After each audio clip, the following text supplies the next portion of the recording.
या flat registry कराने जाते हैं तो आपको अपने साथ किसी भी गवाह को ले जाने की जरूरत नहीं है। सिर्फ जो मकान या फिर जमीन खरीदने वाले हैं वो और बेचने वाले हैं वही जा सकते हैं। बिहार में प्रॉपर्टी की रजिस्ट्री की प्रक्रिया जून से बेहद आसान हो जाएगी। निबंधन विभाग इसे लेकर काफी तैयारी में है और सॉफ्टवेयर में भी बदलाव किए जा रहे हैं। रजिस्ट्री के लिए गवाह साथ लेकर जाने की अब जरूरत नहीं होगी। आइए आपको बताते हैं कि क्या क्या बदलाव किया जा रहा है। जानिए क्या बदलाव होगा। बिहार में प्रॉपर्टी की रजिस्ट्री की प्रक्रिया जून महीने से बेहद आसान हो जाएगी। अब रजिस्ट्री के लिए गवाह को साथ लेकर जाने की टेंशन नहीं होगी। केवल जमीन बेचने वाले और खरीदने वाले ही निबंधन कार्यालय जाएंगे और दोनों मिलकर ही रजिस्ट्री का काम पूरा कर। बिहार सरकार के द्वारा 23 फरवरी को ज़मीन अगर आप बेचना चाहें तो आपके खुद के नाम से जमाबंदी होना चाहिए। इस गाइडलाइन को अनिवार्य कर दिया गया है। इसको लेकर अनुमंडल निबंधन कार्यालय हो या जिला निबंधन कार्यालय हो, इसके तो साथियों बने रहिएगा इस खास रिपोर्ट में, खास पेशकश में आपको मैं दिखाऊंगा शुरू से अंत तक कि कहाँ तक क्या क्या प्रभाव पड़ रहे हैं और क्या क्या चीज़ें की ज़रूरत है हमारे रजिस्ट्री में और कहाँ कहाँ से लगेंगे। बने रहिएगा हमारे चैनल पे। कार्यालय में 21 तारीख का चिट्ठी आई थी जिसमें जो है रैयत के नाम से जो जमाबंदी होना चाहिए, जो बिक्री करने वाले लोग हैं उनके नाम से जमाबंदी होना चाहिए और उस जमाबंदी पर खाता खसरा अंकित रहना चाहिए। ऐसा प्रस्तुत करने पर ही ज़मीन की बिक्री संभव है और यही कारण है कि आज 23 से आज तक कार्यालय के अंदर न कोई मुंशी नज़र आते हैं, न कोई क्रेता विक्रेता, न स्टाम्प वेंडर। चूँकि हम लोग आते हैं और बैठ करके चले जाते हैं और हम लोगों के सामने जो है भुखमरी की स्थिति हो गई है। इतना दिन से इस कारोबार में है, अब दवा दारू, बच्चे का भरण पोषण, फिर पढ़ाई लिखाई कहाँ से होगा। इसलिए हम सरकार से कहना चाहते हैं जिसको शिथिल करके और आगे के लिए आदेश दिया जाए ताकि यह निबंधन का कार्य प्रगति। कुछ खास रिपोर्ट में कि क्या कर्मचारी और क्या हालात है इस क्या कहते हैं इस नियम कानून के बावजूद आज जो रजिस्ट्रार है, कातिब जो है, जो ज़मीन को लिखते हैं, उनकी क्या हालत है, किस तरह से पालन पोषण चल रहे हैं। तो आइए इस खास रिपोर्ट में कुछ देखते हैं कि क्या हालात इन लोगों के साथ में बहुत बड़ा प्रभाव प्रकोप मिल रहे हैं।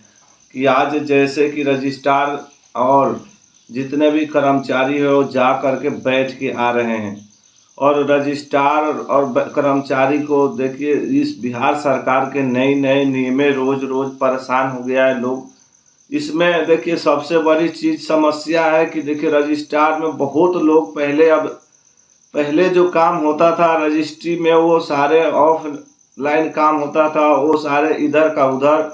आजकल विवाद इतने बढ़ गए थे। आज इस मुद्दे पे रखते हुए इस नियम कानून को नमौली लगाते हुए बिहार सरकार ने इस चीज़ को अपडेट करी है और अपडेट करने के बाद इससे लगता है कि कुछ हमारे बिहार के अंदर कुछ सुधार होंगे हो सके। नीतीश कुमार की सरकार बहुत बड़ा फैसला करने जा रही है।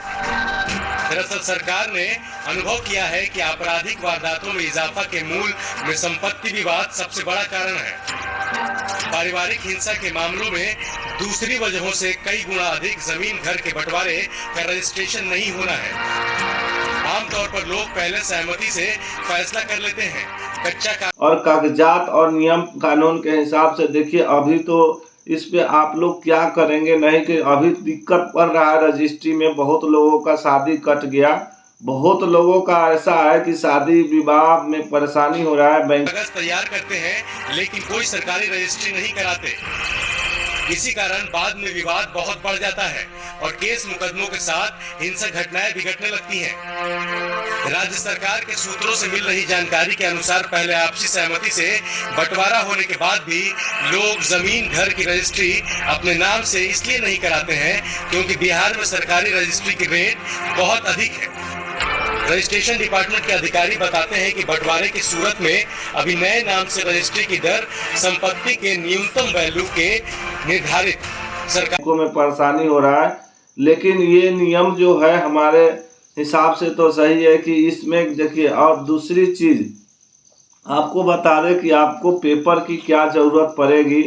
वंशावली देखिए, सबसे बड़ी चीज़ है कि आप अपने मुखिया जो सरपंच वार्ड का वंशावली बनवाना पड़ेगा। उस वंशावली पे साइन करवा के उसके बाद आप जा करके दायर कर्मचारी के पास कर सकते हैं। उसके आइए देखते हैं को बिहार कैबिनेट को भेजा गया है। कैबिनेट से स्वीकृति मिलते ही बिहार गजट में प्रकाशन होगा और नई नीति लागू हो जाएगी। बीत रहा है और क्या हम आपको अगर यदि आपके ज़मीन से रिलेटेड कोई भी समस्या हो उसका समाधान पाने के लिए कृपया हमारे पास कमेंट करें। हम उसका समाधान का ट्वीट करके उन लोगों से वीडियो मांगूंगा, उनसे कॉन्फ्रेंस पे बातें करूंगा। तो आप लोग बने रहिए इस सरकारी दर का 5%। 5% का मतलब यह हुआ कि आपकी पुश्तैनी घर जमीन की बंटवारा की हुई संपत्ति का मूल्य सरकारी दर से 20 लाख रुपए हुआ तो नए नाम से रजिस्ट्री के लिए आपको अभी 1 लाख रुपए सरकार को देने होंगे। ठीक इसी तरीके से 1 करोड़ रुपए की संपत्ति आपके नाम से आ रही है तो सरकार को 5 लाख रुपए चुकाना होगा। नीतीश कुमार की सरकार ने समीक्षा के बाद यह पाया है कि मौजूदा सरकारी दर बहुत अधिक है। इसी कारण बंटवारे के बाद भी लोग नई रजिस्ट्री नहीं कराते हैं। इसका परिणाम बाद में बड़े विवाद के रूप में देखा गया है, मर्डर भी हो जाते हैं। सो सरकार ने बदलाव के साथ नया मसौदा तैयार किया है। अब बंटवारे में मिली जमीन घर की नई रजिस्ट्री के लिए आपको बहुत कम रुपए देने होंगे। कह सकते हैं कि नाम मात्र का शुल्क ही जमा कराना होगा। यह शुल्क 50 रुपए से लेकर 200 रुपए तक का हो सकता है। सरकार ने माना है कि बंटवारे के वक्त जब कोई नया फाइनेंशियल ट्रांजैक्शन नहीं हो रहा है तो फिर ऐसी रजिस्ट्री में बड़ी कीमत लेने का कोई औचित्य नहीं बनता। बिहार सरकार के रजिस्ट्रेशन डिपार्टमेंट ने नए निर्माण की मंजूरी के लिए मसौदा तैयार कर लिया है। इसे